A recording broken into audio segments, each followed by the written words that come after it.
Welcome to the Athletics Up North podcast, where we talk track and field your questions. I'm your host, Tori West. Let's get this show started. It's a monster throw, ladies and gentlemen. Jarrod Bannister. Away, Freeman out well. A magnificent performance. What a legend. What a champion. Welcome, one and all, to episode 5 of the Athletics Up North podcast. This week, we're chatting to members of the 2020 Regional Australia team who will be competing at this year's Melanesian Championships in Fiji. If you don't know, the Regional Australia team, or RATS, as members proudly say, has a long history of supporting athletes in regional Australia and offering them a chance to compete at international meets. Not many people will know this, but back in 1990 through to the early 2000s, the Regional Australia team was the only team allowed to compete at the Oceania Championships. Many athletes started their international careers in this team, such as Jarrod Bannister, Robbie Crowther, Doran, and myself, Tori West. Anyways, sit back, relax, and I hope you enjoy this episode. So this week we are chatting all things to do with the Regional Australia athletics team, and we have 3 special guests on the show today. So we've got Gerry Maguire, who is a really important person who works behind the scenes. He's also on the board, is that right, of Athletics North Queensland? I am, Tori, yep. Yep. We've got Jay Stone, who is an athlete as well as a super coach from Armidale, who's had a long history with the Regional Australia team. Welcome, Jay. And finally, we have Elliarna Mitchell. If you don't know Elliarna, you should be watching. She's a middle distance runner. It's the 4, 8 and 15 that you specialise in, right? Just the 4 and 8. 4 and 8, there we go. Who's had some great success over the past few years, up and coming, and just recently got a scholarship to JCU, which is a pretty big deal. So yeah, welcome one and all. So, hold up. Sorry, my phone just went off. All right, so obviously this podcast, this episode in particular, is all about the Regional Australia team. We want to talk about it because the team recently just got announced. And although the competition hasn't been confirmed as going ahead, we still wanted to recognise the athletes and the people who have made the team, and also talk about what makes this team special and why people gravitate to it, because there's also the Australian team too. So it's a pretty unique setup we have. So we'll start with you, Gerry. What makes the Regional Australia team different, and what is the attraction to it?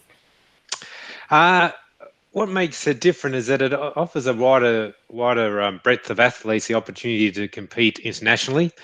As you mentioned, Tori, there is the Australian team, and the Regional Australia team is open to people outside that capital city area, and it's a good stepping stone to potential getting onto the Australia team and representing Australia as an athlete.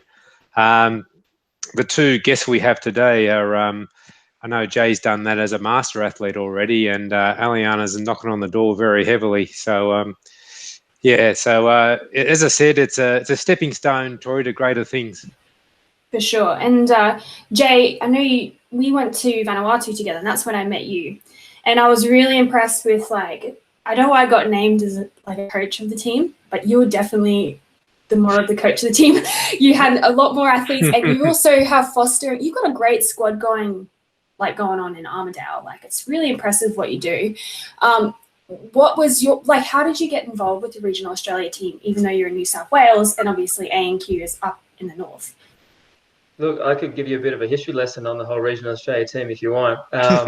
So the original, there used to only be a Regional Australia team. The original Australia team that went to the Oceania Championships, I'm talking 2004, 2006, 2008, you had to be from a regional area to run for Australia at the Oceania Championships. So my first 3 times that I ran for Australia was part of the Regional Australia team, but that was the only Australian team that there was.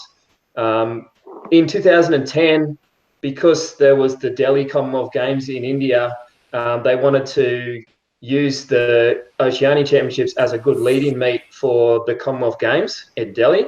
And so a lot of those Com Games athletes wanted to compete at the Oceania Championships. And then there was sort of an issue there with the Com Games athletes wanting to compete, but you had to be, up until that time, you had to be living in a regional area.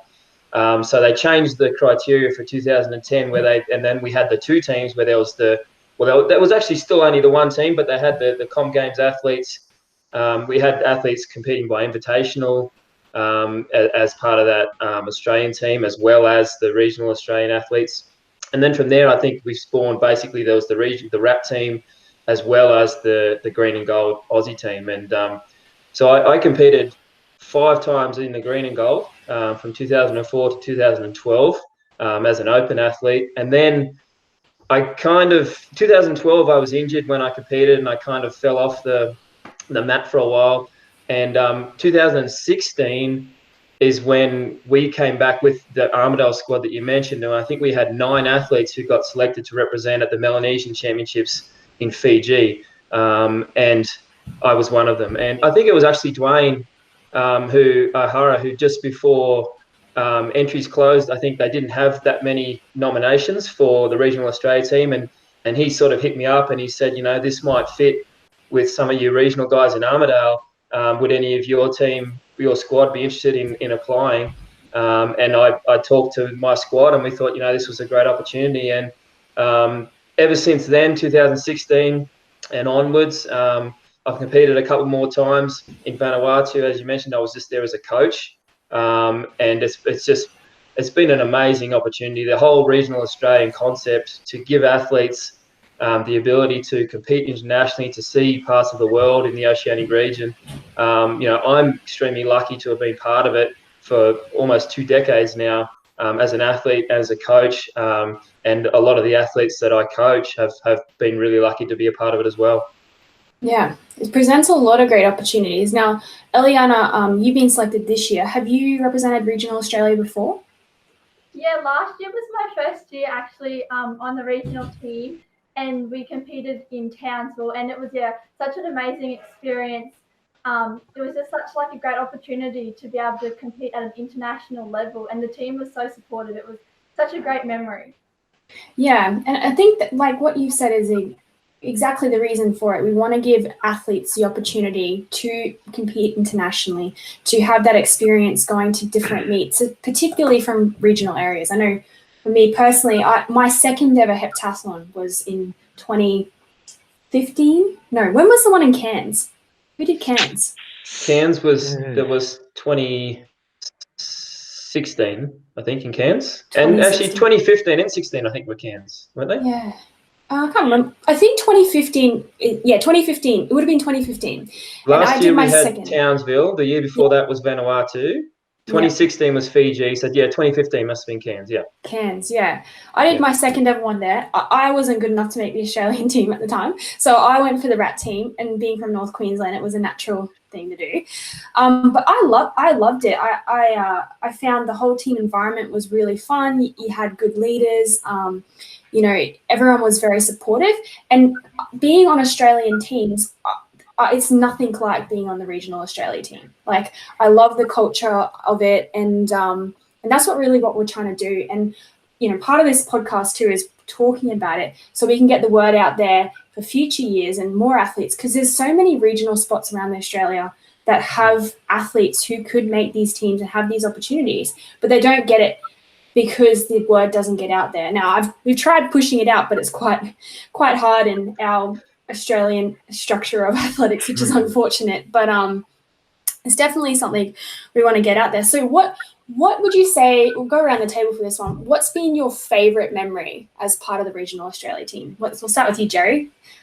All right, yeah, well, I've just been a couple of times. I went to Fiji and I was involved last year in Townsville, and I think the whole experience of Fiji is a highlight, and just being there, and we were in very average accommodation, but just everyone experiencing that together, and the RAT team culture that you've hinted at, Tori, is just something that makes the team a little bit special, a little bit different to the other some of the other teams that are representing at these athletic championships. So I think that probably my first experience at Fiji was a highlight, but Townsville last year wasn't too bad either.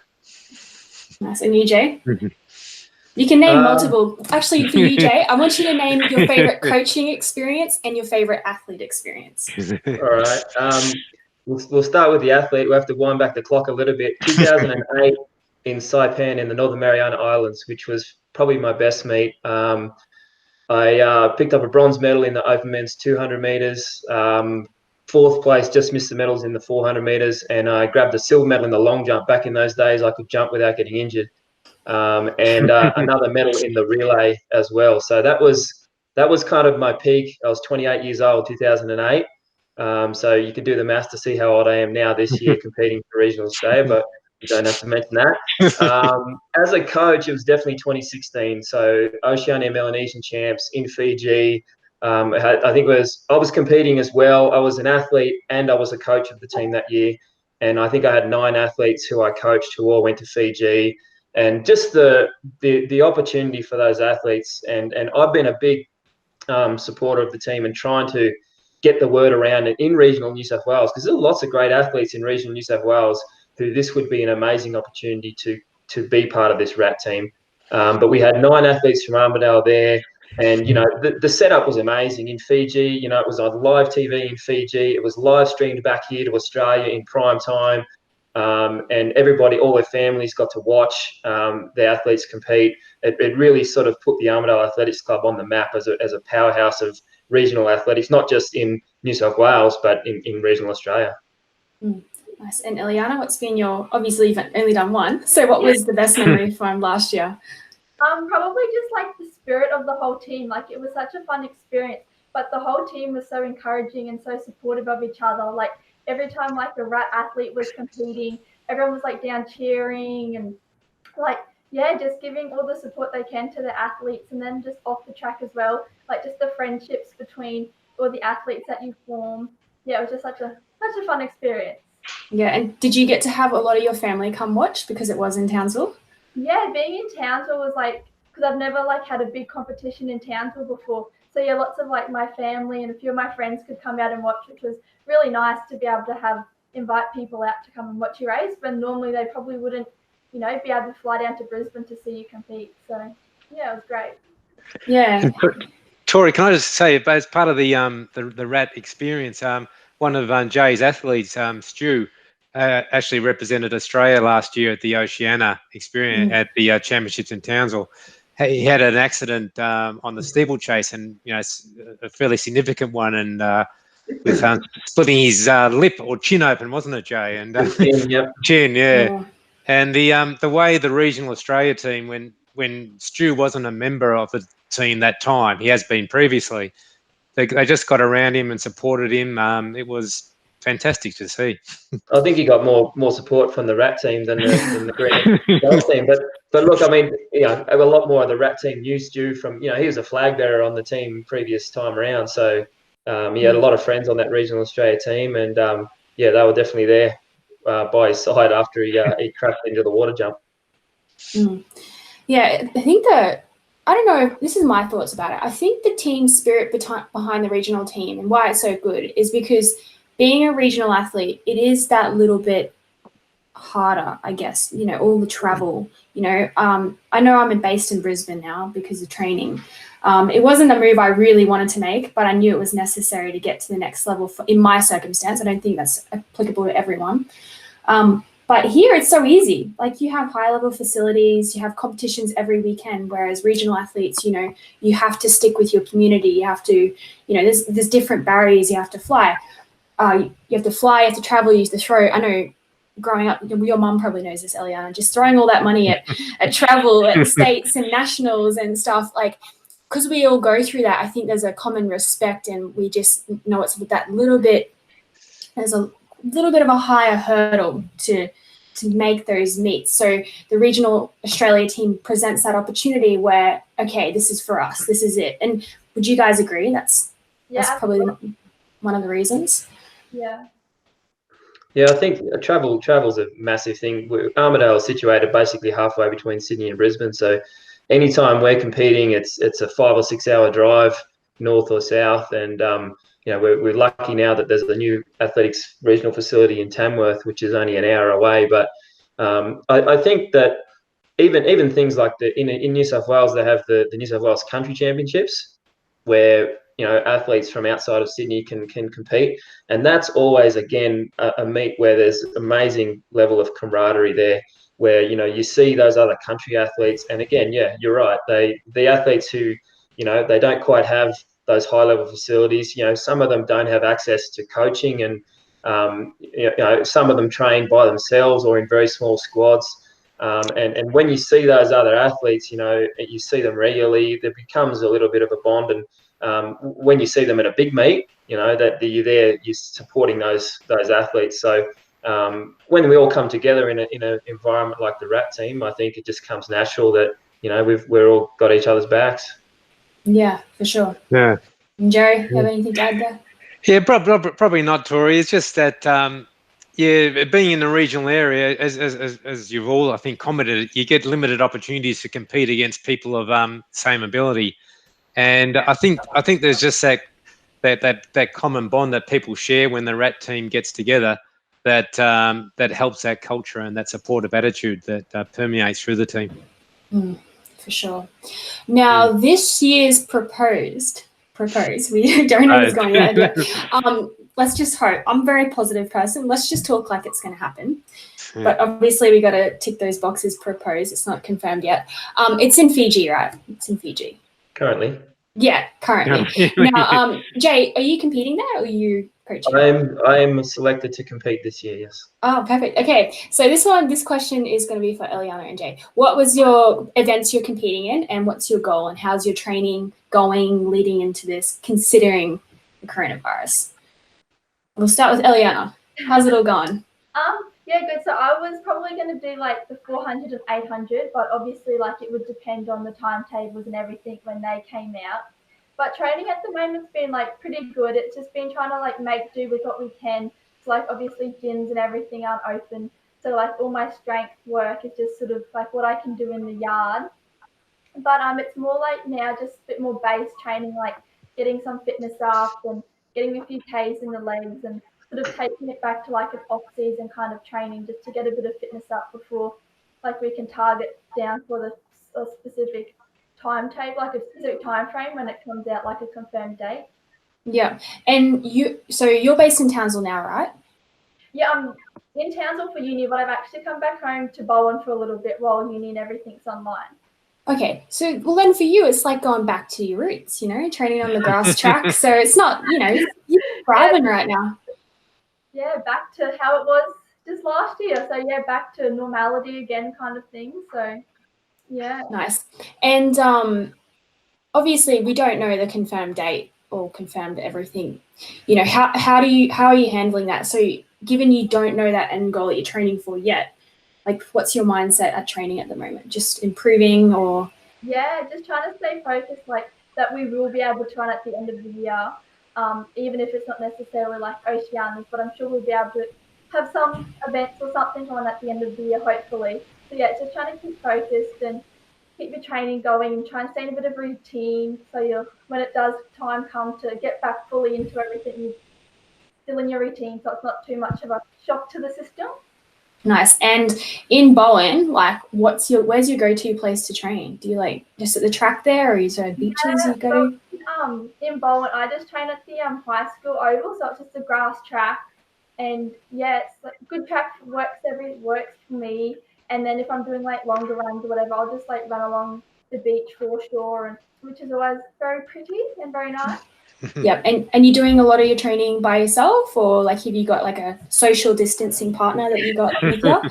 Mostly like pretty much all by myself. I'm the only one from my squad in Bowen, and there's not too many other athletes in Bowen. So I've been training by myself for a few years now, so it's nothing too new for me to be training by myself and running laps around the track by myself. So see, this is a perfect example of taking so before you came to Townsville, you had access to the squad and the facilities, whatever. You would have learnt perseverance and resilience, and then pushing through sessions even though you haven't got everything around you to, So this is a perfect example of why being a regional athlete is a benefit if you've got the right mindset.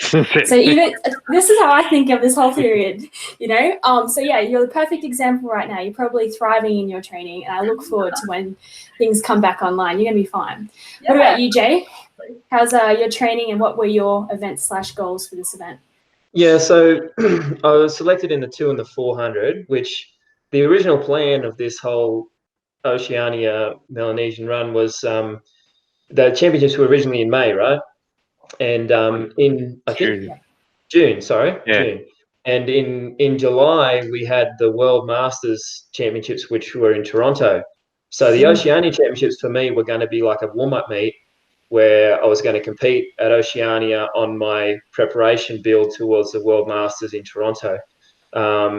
It's really important for me to get competition where I'm actually racing against. So in Masters athletics in Australia, there's not a great amount of depth in the younger age groups.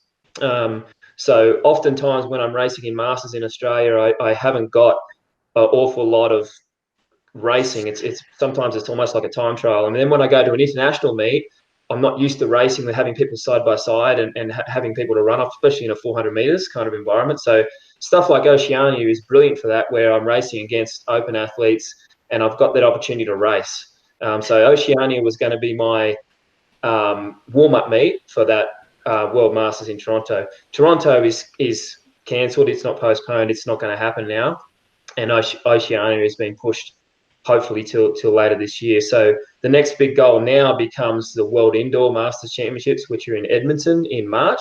Hopefully, things will be back to normal and we'll go ahead there. So now the Oceania Championships again will be a little bit of a warm-up meet on my road to the World Masters Indoor Championships in Edmonton. So training-wise, at the moment, I've basically done a bit of a reset and a build towards March next year, a long-term build. And obviously, I'm a coach here with the Viper Squad, and we've been pretty creative. We've managed to work out a plan with the council here where we can. So I mentioned I'm competing indoors. So indoors, obviously, the track is half as big. It's a 200-meter track. The bends are twice as tight. And down where we train, there's a couple of fields side by side, and we actually managed to mark 5 smaller tracks, 200-meter tracks, far enough away from each other where I can coach 10 athletes who are training socially distanced in pairs at a time. So I'm so impressed. 2 athletes training at a time. I'm coaching from a distance, and I'm going down there. I actually finished my session just before we jumped on the interview tonight. So it's been a bit of a task to get everyone organised and to keep it going. But we've kept the squad going, where pretty much every other sport on the planet is shut down. All the athletes that I coach are still getting it in, doing our base work, our off-season work, and laying a nice platform, because with the athletes I coach, they don't even know what they're training for yet. So we're just building a nice big platform. So we're going to hit the ground running once we've actually got some dates on the calendar. So that's where I'm at. I've basically done a reset, building towards March, the 200, 400 indoors, and hopefully this Oceania Melanesian Championships will be the perfect lead-in to that, and a good warm-up. Hopefully, for sure. One thing I've noticed online and the internet, I've sort of got addicted to TikTok lately, and I've been watching a lot of people, young people. Actually, there's a lot of people on TikTok, but a lot of people comment things like lack of motivation and stuff, and it is very easy to have lack of motivation when there's no end goal. So as a coach, what sort of things are you telling your athletes and mindset wise to keep training, to keep turning up and just get things ticking, even though we don't know what the next competition is? I think there's definitely part of it which a lot of the athletes that I coach, they're pretty self-motivated. They're already there for that reason, because they have their goals and they want to strive towards them. But for them, a lot of the parents have really thanked me, because it's given the athletes a sense of normality. The world has changed so much. They're schooling from home. They're not able to see their friends. They're not able to go out and do anything, but they're still able to go down to training at the normal time. And training's a little bit different, but it's given them something to hold on to. So even though we don't have that meet on the calendar, we know that eventually there'll be something back there that we can train for. And I think it's been motivational for those athletes to just get the idea in their head that we might be training here and a lot of your competition might be struggling for motivation. and maybe this will be the year that they could really get a good advantage over some of their competition. So, yeah, a lot of them are self-motivated, but those little things, just having that sense of normality, something to grab onto in, the world as crazy as it is right now.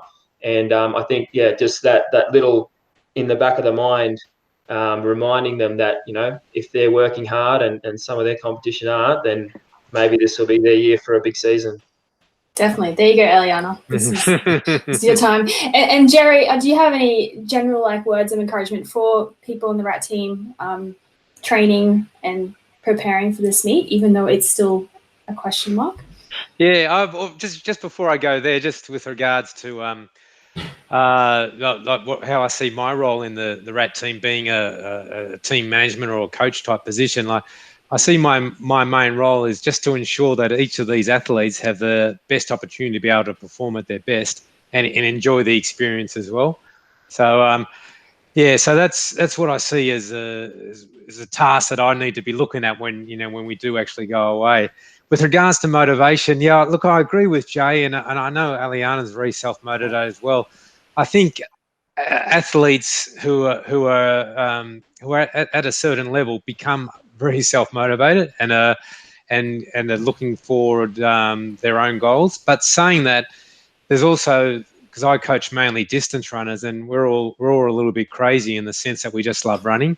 So it's sometimes it's not the race that's the goal. It's just a sense of the overall well-being of getting out there every day and getting our endorphins kick or whatever it is that comes along. So with regard to the athletes who are in the RAT team and for prospective athletes who want to get into a RAT team, yeah, just enjoy what you're doing. Keep plugging away. The rewards will come. It's the consistency of your effort that will generate the rewards. And Jay's talking about competitors, and some competitors won't be doing that consistency of effort now. So just day by day, just keep turning up. Just keep doing your stuff. The rewards will come. Nice. Great advice, everyone. I think if you're a RAT team member listening, take notes, please. So lastly, we'll move on to some... so the name of this podcast, right, is Athletics Up North. So we talk track, which is what we've done. We talk athletics, and then we field some questions, okay? So the next part of the podcast, we just ask some general questions, and I want an answer from all of you. I've never done a podcast, where there's 3 people, so trying to navigate this, forgive me. But the first question is, so the RAT team competes at Melanesian and Oceania Champs, and that's all, Melanesian and Oceania countries. Now, what is the one region that you would love to compete in? Whether that's a country, or if you've already competed, where's your favorite been? So Jay, let's start with you. Look, I was actually so pumped when originally the championships were going to be in Papua New Guinea, because the Oceania Championships have been my way to see this region. So I've competed in Fiji 3 times already. I've competed in Fiji, Northern Mariana Islands, Samoa. So yeah, I was actually really excited to when it was going to be in Port Moresby. Obviously, the logistics of it were too much, and it was moved to Fiji, which is an amazing place to go as well. But I'm always looking for somewhere that I haven't been before, just to sort of tick that one off the list. So I was super keen for Papua New Guinea, but maybe down the track. Nice, Gerry. Look, Cook Islands. I've actually had my honeymoon there, and I think there has been a meet over the Cook Islands, hasn't there? I think there was one way back in the day before my time. Okay, so I'd love to get another opportunity to go back there. Nice. And Elliarna?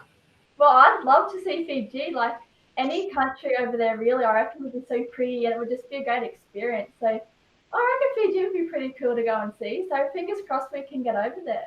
Fingers crossed. I've never been to Fiji, but I would love to go. There's this restaurant that sits over the water. Anyways, going off track. Love to go there one day.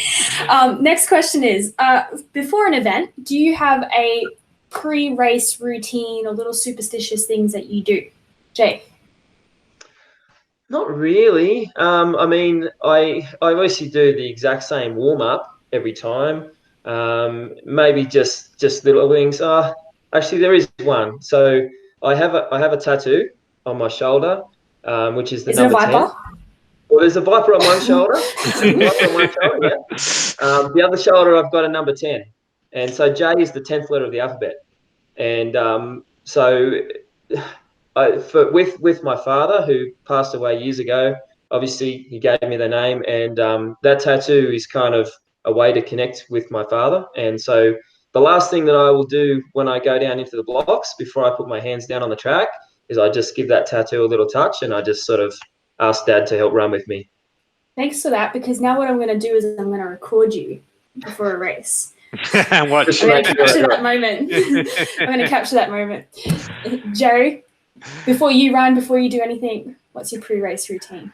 Well, yeah, I still did a bit of track running last year, and I got back to the old habits. Like Jay, I've got a very defined warm-up that I do, but just standing on the line in the start of a 1500, I just take the 3 deep breaths, and it's sort of 2 purposes. One is just to help the relaxing process, and the second is just to get those lungs ready to go and give me some energy. So, yeah, it's just a 3 deep breaths, really, Tori. That's it. What happens if the gun goes in the middle of your third breath? Yeah, then I'm stuck. Stop! Pull the race. Got a bit of catching up to do. And what about you, Elliarna? You got any superstitious things you do before a race? Nothing, Routines?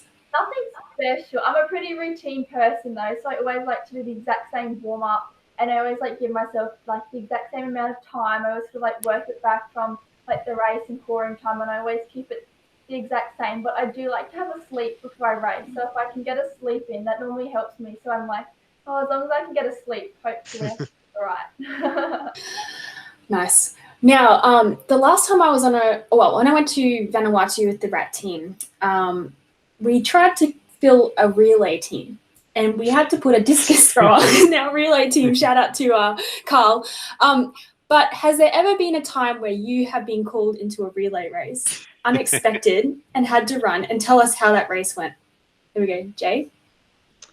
I can't say I've ever been called in unexpectedly, because obviously I'm a sprinter and I'm used to running relays. So usually I'm in the team or not. I can't remember a time where I was pulled into a team. I can remember back in 2006 Oceania Championships when Cole Vanderkuyp was part of the Oceania team coaching, and he just retired from athletics, and we pulled him into a team. So that was pretty cool. Good call. Yeah, but no, I can't remember ever being sort of pulled in at the last minute. Gerry? Not personally, but when I was in Fiji, I was one of the athletes I coached. A young lady who's a distance runner, 1500 3K runner, was called in to do a 4x1 relay. And she was a lot of resistance from her, I can tell you what. But we finally talked her into it, and Shirley is now, I think, a bronze medalist in a 4x100 meter relay. So Be prepared. Yeah. What about you, Elliarna? I feel like you're a very versatile athlete. Like, you're quite quick as well. I remember at 2018 A&Q Champs, we got that cool video where Isabella Starr just pipped you at the line. But I tell you what, it was close. What about you? Yeah, that was a fun race, that one. But nothing like, I've probably never had a crazy, unexpected last-minute call, because normally they sort of tell us like a little bit before. But I have been in relays like where we've sort of combined everyone. We've had like distance runners and jumpers, and yeah, we've all pulled together and crossed the finish line together. So nothing personally for me where I've been like, whoa, I've got to go do a relay now. But definitely had fun with 4 different event specialists in one relay together. It's pretty fun, eh? They're the best memories, aren't they? Yeah. All right. And then last question is, I believe all of us here, except for me, are runners. But if you weren't a runner, if you weren't good at runs, what other event would you want to be good at or want to try? Jay? Well, I used to do the long jump, so I've won a couple of medals back in the 2006 and 2008 Oceania Champs in the long jump. So that would probably be my number one choice. But I'm not really built for throwing, and I'm pretty short, so I'm not really built for high jump. So long jump's probably it. I've always been intrigued by the idea of the pole vault, but obviously we don't have the facilities here to give that a go. So I've never attempted it, but yeah, the obvious answer for me would probably just be the long jump. It's just anytime I try it at my age, something pops. Jumping Jay. It's got a ring to there it. we go. What about you, Jay?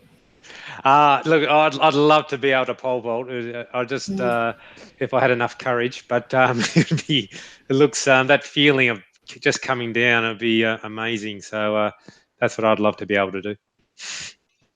And Elliarna, what would you do? Well, my arms would not be able to throw anything, so I reckon I'd love to do triple jump. It looks so cool, like just watching like the hop, step, jump. So I reckon that would be fun. Yeah, they're very graceful when they do it. It also seems really like pounding on the body. That's what I get scared of, but it's great to watch. I love watching it. Triple jump. All right. All right. Well, that brings us to the end of the podcast. Is there anything anyone would like to add to end this and I guess encourage athletes and coaches during this time? The only thing I was intrigued by was just obviously if we're looking at the date being later in the year, the climate that we're going to here is going to be quite a challenge.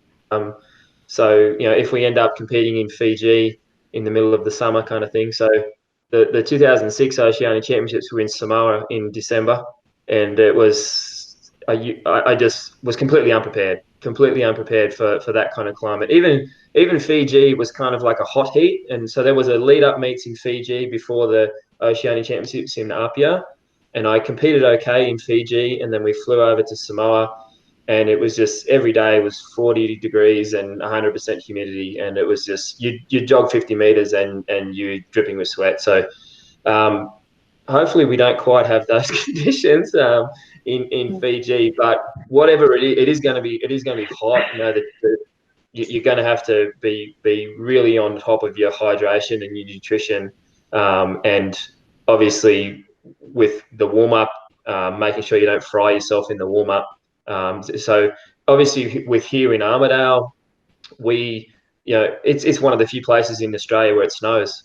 And so the athletes here, in come June, July, we might be training on days where it's snowing. And then for those athletes to prepare, and then obviously the flip side of that is an extreme heat. It's not that easy to acclimatise for us to train in the heat of the day kind of thing. So we often need a quite long warm up here in Armidale to get the body warm before racing or training. And it's really important that when we go to a warm climate that we make the modifications, because your body is already warm and the joints are already lubricated in that kind of climate. And so you just got to adjust things and make sure you don't fry yourself out there. So it'll be interesting to see when and where and all that. We'll have more information, obviously, once all that gets announced. But that was the first thing that sort of popped in my mind when Dwayne on the meeting the other night said, it could be December in Fiji. And I was like, oh. Climate. Yeah. That's all right. Us regional athletes are tough.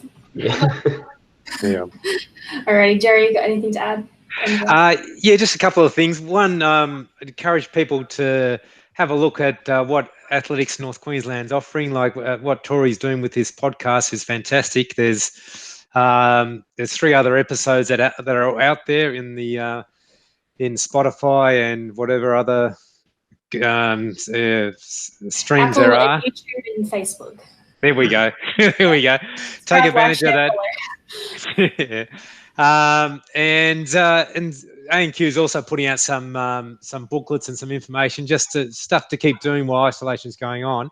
But just from me personally, what I'd encourage athletes to do is perhaps share what your goal is in the next 12 months with someone who you haven't shared it before, someone you trust, and just ask them to just touch base with you every month or so. So, how are you going towards that? Is that still important? And that, I think that will assist with keeping focus and keeping motivated about what you want to get out of your athletics over the next 12 months. Sure. Good advice. There you go. Everyone share. What about you, Elliarna? What sort of advice would you give yourself or anyone that you know? So if any athletes that ever have the opportunity to represent the RAT team, absolutely take it. It's such a fun time and you won't regret it. It'll be such an amazing experience. Perfect. Yes, I agree. Well, thank you all for coming. I appreciate you taking time to be part of the podcast. And all the best with your prep for Melanesian Champs when it is. And we will certainly be watching your progress. And when you do train and you have content, be sure to tag A&Q and we'll be try and share it and get the word out and get people to follow your journey, because that's what we're trying to do with A&Q now, is build a platform to share athlete stories and coaches and really promote the sport of athletics, because we are all biased and believe it's the greatest sport in the world. It is. It is. Alrighty. Well, thanks everyone. And Thank you, Tori. Thanks for listening, and I hope you enjoyed the chat with the Rat Pack. If you'd like to know more about the team, be sure to check out the Athletics North Queensland website. Next week's episode is another special event, but this time we're focusing on the multi-events. That's the decathlon and the heptathlon. We have 3 special guests coming on the show. The first is Dan Golubovich, senior decathlete from America, but currently based in Australia and training to qualify and compete at the 2021 Olympics to represent Australia. So he has an interesting story. Secondly, we have Emily Keane, who's been a long-term member of Central Queensland Athletics Club and competes in the heptathlon. And finally, junior decathlete Liam Gilbert, who last year represented Australia at the Oceania Championships. Be sure to like and subscribe to all our social media platforms so you know when the next episode comes out, but also so you can watch past episodes. We're up to episode 6 already now, so we've got a bank of good content there for you to enjoy instead of watching Netflix. Okay, I'm joking. Netflix can be pretty good sometimes. Anyways, stay well, and I'll chat to you again next week.